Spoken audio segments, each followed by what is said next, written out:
Will a law like Prop 5 affect education? Absolutely.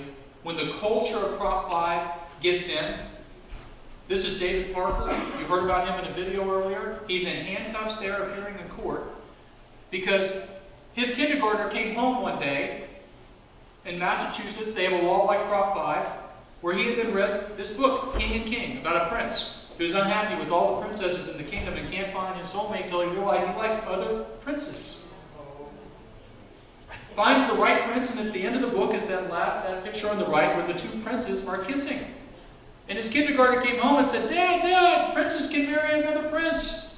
And he's like, whoa, what's going on? Because Massachusetts law says clearly that you must give parental notification if you are going to do anything regarding human sexual education or human sexuality issues. And he went up to the principal's office and said, hello, I didn't get my notification. And the principal said, well, we're not doing anything about human sexuality issues.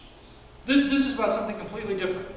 And he refused to leave the principal's office until they promised to give him parental notification, which they didn't do, and they ended up calling the cops. And he got hauled off to jail, just for standing up for his parental rights. Hal Brady, University of Illinois. I have a video about this, but I'm not going to play it. I'm going to tell you the story because the video won't play probably. Dr. Hal is a Catholic who teaches at the University of Illinois. One of the classes he teaches is Intro to Catholicism. Now, we're all educated here. We can probably guess what is taught in Intro to Catholicism. And every student who is in the class signs up for it and knows exactly what they're in for.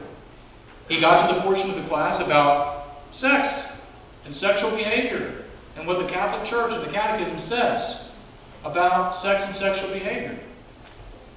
And some students didn't like it and complained to the local, the university-based LGBT advocacy organization, who reported to the administration that he was discriminating on the basis of sexual orientation for teaching Intro to Catholicism, and he was summarily fired.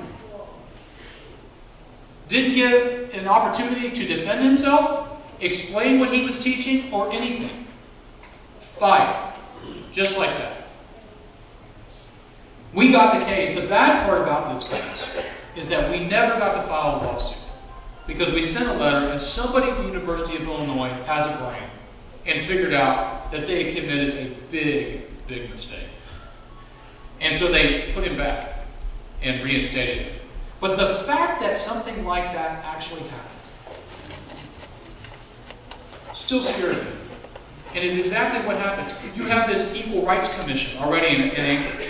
And if Prop 5 passes, it will now put in the jurisdiction of the Equal Rights Commission the idea of sexual orientation and transgender identity. The law enforcement mechanism is already built into the Anchorage Code. All somebody has to do is file the complaint.